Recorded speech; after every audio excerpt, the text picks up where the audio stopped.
Assalamualaikum warahmatullahi wabarakatuh. Welcome back to our podcast Borak-Borak Iman. Alhamdulillah, hari ini hari yang kedua di bulan Ramadan. Semalam kita dapat bersiaran pada hari yang pertama. Kita membedah dan revisit tentang the real essence of Tarawih. Sebab banyak antara kita yang datang kepada ibadah-ibadah ni, tetapi kita datang dia out of kebiasaan, kerana semua orang buat dia, ataupun kita dah get used to it, ataupun it's part of the culture dalam bulan Ramadan. So kita tak nak lagi dah mendatangi semua ibadah-ibadah ni dengan keadaan autopilot, dalam keadaan tidak conscious, dalam keadaan ikut-ikutan. So kita nak datang kepada dia dengan penuh makna, dengan penuh kefahaman, supaya kita betul-betul mendapat output daripada setiap ibadah yang kita jalani, insya-Allah. So doakanlah agar Allah beri kekuatan kepada kita untuk sama-sama bersiaran setiap hari. Saya pun tak boleh nak janji mampu ke everyday kan untuk kita bersiaran, tapi selagi mana kita mampu, Alhamdulillah kita teruskan. Jadi moga-moga lepas tengok video yang semalam, semua orang yang dah pun tengok video tu mendapatlah output ataupun dapat melatih diri untuk mendapat objektif daripada tarawih, yang merupakan kerehatan, kita dapat connected dengan Allah dan kita dapat connected dengan kitabullah. So hari ni kita nak revisit pula ibadah yang seterusnya, yang juga kita banyak buat dia dalam bulan Ramadan, iaitu apa? Yes, ibadah puasa.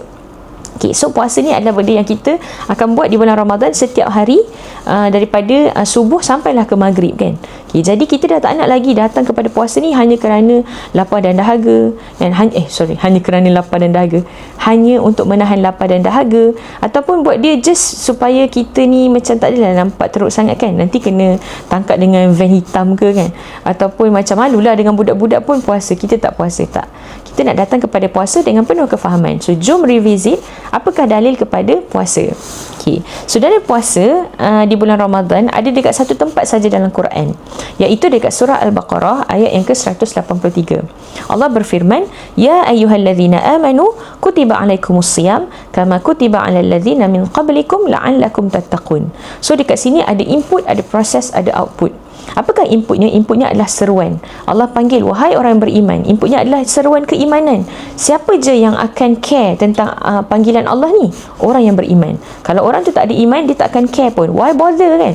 Contoh macam kita lah, orang panggil kan, macam budak orang Pening, kita pun kalau orang Pening terpanggil kan, budak sekolah agama, budak MRSM, apa lagi, budak Petronas, contoh kan. Apa-apa sense of belongingness kita, kalau dipanggil kita akan rasa terbangkit. Bos kita kepanggil, mak ayah kita kepanggil, wahai anakku kan, mak kita panggil, kita kata ya mak kan. Tapi kalau orang tu bukan anak mak kita panggil wahai anakku, dia akan pandang tak? Dia tak akan pandang.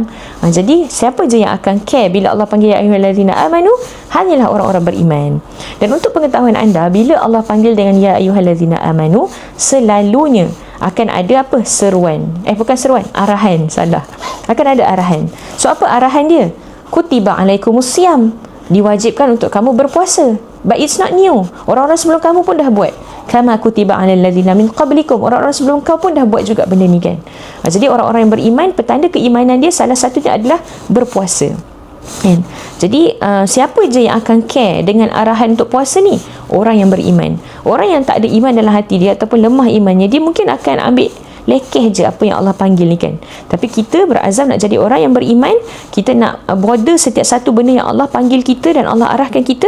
Kita akan always dalam keadaan siap. Ya Allah, ada apa Allah nak suruh aku puasa, baik macam tu kan. And then Allah explain juga kenapa Allah nak kita puasa, apa output daripada puasa, macam mana kita nak measure indikator puasa kita ni efektif dan juga mencapai objektifnya ataupun tidak, iaitu la'allakum tattaqun. Mudah-mudahan kamu akan mendapat takwa. Apakah takwa? Takwa ini adalah, takwa ni panjang kalau kita nak cerita. Basically dia adalah takut kepada Allah, orang yang takut dengan Allah. Tapi biasanya dekat manusia ni, kalau kita takut, kita akan menjauh daripada sesuatu kan. Tapi bestnya takwa, makin kita takut, makin kita akan dekat dengan Allah. Tu beza takwa ataupun takut kepada Allah versus takut kepada manusia. Takut kepada manusia buat kita jauh daripada Allah. Tapi takut kepada manusia buat kita jauh daripada manusia. Takut kepada Allah buat kita lebih dekat dengan Allah. Dan satu hari ada satu kisah famous lah, Sayyidina Umar Al-Khattab. Dia bertanya kepada salah seorang sahabat, nama dia kalau tak silap Ubay bin Ka'ab. Dia pun tanya kepada Ubay. Umar tanya kepada Ubay, apakah itu takwa? Dan Ubay pun tanya kat Umar balik lah, kau pernah tak jalan dekat jalan yang penuh dengan duri-duri ataupun ranjau kan? Lepas tu Umar pun kata, aku akan jalan dengan berhati-hati. So dia kata itulah basically takwa. Dia bagi satu analogi dekat situ kan, iaitu apa? Orang yang berhati-hati, ataupun kalau kita panggil bahasa mudah dia, orang yang God conscious, orang yang conscious dengan apa yang Allah katakan. So dalam puasa ni Allah nak latih kita untuk sentiasa conscious. Macam benda ni okey ke tak aku buat? Benda ni Allah suka ke tak? Benda ni Allah redha ke tak? Sebab apa? Sebab dalam bulan Ramadan, bila kita berpuasa selama 30 hari, perasan tak macam kadang-kadang bila macam hari raya, bila kita macam nak makan pada hari raya yang pertama tu, kita macam betul ke nak makan? Boleh ke makan? Sebab kita dah terbiasa 30 hari siang kita tak makan. Ataupun bila kita nak minum ke, kita nak korek hidung, kita nak buat benda-benda yang makruh ataupun yang membatalkan, kita akan macam rasa ada second thought. Kita akan macam rasa hesitate untuk buat benda tu. Itu contoh takwa. Bukan takwa yang maksud ni, tapi nak katanya kita dah lebih cautious. Kita macam benda ni boleh ke tak? Macam tu. Kita dah ada second thoughts. Sebab apa? Pembiasaan yang dilakukan pada bulan Ramadan, kita berpuasa, kita macam kan tak boleh macam ni, kan tak boleh makan, tak boleh minum. So dia ada set of rule yang kalau kita buat, kita akan breach ataupun kita akan melanggar kesahan puasa kita. Puasa kita akan batal. Tapi benda-benda tu kalau selain daripada bulan Ramadan, dia halal je untuk kita buat. Contohnya makan dengan minum. Dia memang boleh dilakukan. Cuma bila bulan puasa di bulan Ramadan, dia adalah sesuatu yang Allah kekang. Allah tak bagi kita buat. Sebab Allah nak latih kita. Allah nak jadikan kita orang yang cautious. Jadi by the time kita keluar, even nak buat benda yang halal, yang tak benarkan ketika berpuasa di bulan Ramadan, pun kita akan cautious. Harapannya adalah apa? Apatah lagi benda yang Allah haramkan. Apatah lagi benda yang Allah tak redha. Lagilah kita macam, bolehkah buat benda ni? Bolehkah? Kita akan ada second thoughts tu. Kita akan ada rasa takut kepada Allah tu. Kita akan lebih berfikir-fikir. Kalau sebelum ni mungkin, sebelum pembiasaan 30 hari di bulan Ramadan, kita nak buat apa, nafsu kita rasa nak buat, kita buat je. Kita tak ada fikir, kita tak ada second thoughts. Kita tak ada macam ambil moment, pause moment macam, Allah okey ke buat benda ni? Benda ni akan membatalkan. Benda ni Allah redha ke tak? Benda ni pahala ke dosa? Benda tu. That pause moment yang kita finally being able untuk come into realization, kita become conscious of Allah. Allah redha ke tak redha buat benda ni? Allah kasih ke Allah tak bagi? Orang lain tak nampak, tapi aku tahu. Allah tahu, Allah nampak. Benda tu. Benda tu yang nak diinstilkan di dalam puasa di bulan Ramadan. Sebab betul tak? Puasa di bulan Ramadan ni, tak ada siapa tahu. Contohlah kan, kalau macam kita buka puasa kat masjid, tak ada siapa tahu sepanjang siang tadi tu, kita curi-curi minum dalam toilet ke? Waktu kita ambil uduk kan, kita macam nak hirup sikit ke kan? Waktu kita kecil-kecil mungkin kita buat sebab kita rasa tak ada orang nampak. Tapi bila kita dah besar, kita dah faham kenapa kita nak puasa. Kita bukan lagi nak puaskan hati orang ataupun nak tunjukkan kita terpaling puasa. Kita tahu kita buat ni out of pensyariatan dan keimanan kita dan Allah melihat kita. Kita dah tak adalah macam nak minum ke apa kan? Sebab kita tahu benda tu kan. Jadi nak katanya, puasa ni ada satu ibadah yang melatih kita yang orang lain tak nampak. Tapi kita tahu dan kita tahu Allah nampak kita. Dan benda itulah yang nak dibiasakan dalam 30 hari kita berpuasa, dan supaya dengan tu output daripada benda tu kita akan menjadi orang yang bertakwa, orang yang conscious dengan Allah, orang yang cautious dengan Allah, orang yang berfikir-fikir, orang yang ada pause moment, orang yang ada ability untuk ambil 1 second untuk fikir. Allah redha ke tak? Allah suka ke tak? Benda ni haram ke? Benda ni dia punya nafsu diletakkan ke belakang, tetapi apa yang Allah nak diletakkan ke depan. Benda tu lah kan. Dan kenapa kita nak takwa? Takwa ni saya suka ada satu ayat daripada surah Al-Anfal ke? Sekejap saya tengok note saya. Saya rasa dalam surah Al-Anfal Allah berfirman, somehow maksud dia macam ni, siapa yang bertakwa, Allah akan bagi 3 benda. Allah akan bagi furqan, Allah akan hapuskan kesalahan dia, dan Allah akan ampunkan segala dosa-dosa dia. Sekejap mana note saya ni? Izinkan saya. Betul, surah Al-Anfal ayat yang ke-29. Ya ayyuhallazina amanu in tattaqullah yaj'al lakum furqanan wa yukaffir ankum sayyiatikum wa yaghfir lakum wallahu dzul fadlil azim. Wahai orang beriman, jika kamu bertakwa kepada Allah, nescaya Allah akan buat apa? Allah akan furqan. Allah akan bagi kamu furqan. Apakah itu furqan? Furqan ni adalah satu ability untuk kita distinguish antara hak dan batil. Untuk kita distinguish benda ni baik ke jahat, buruk ke baik, soleh ke tak soleh, Allah redha ke Allah tak redha.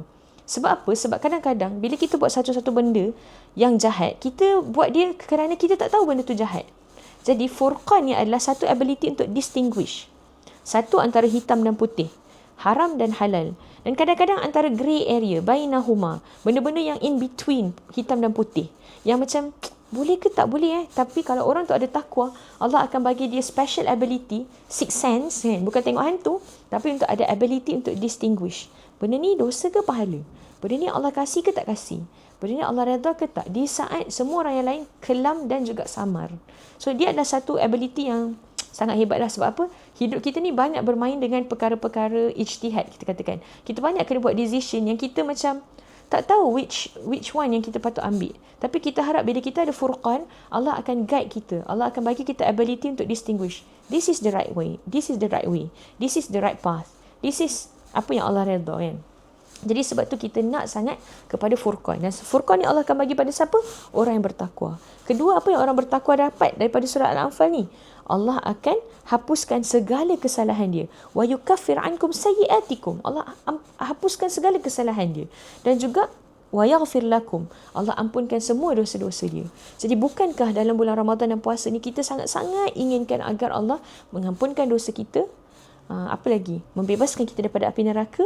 Dan semua ni kita akan dapat achieve kalau kita mendapat takwa yang prosesnya ada daripada puasa.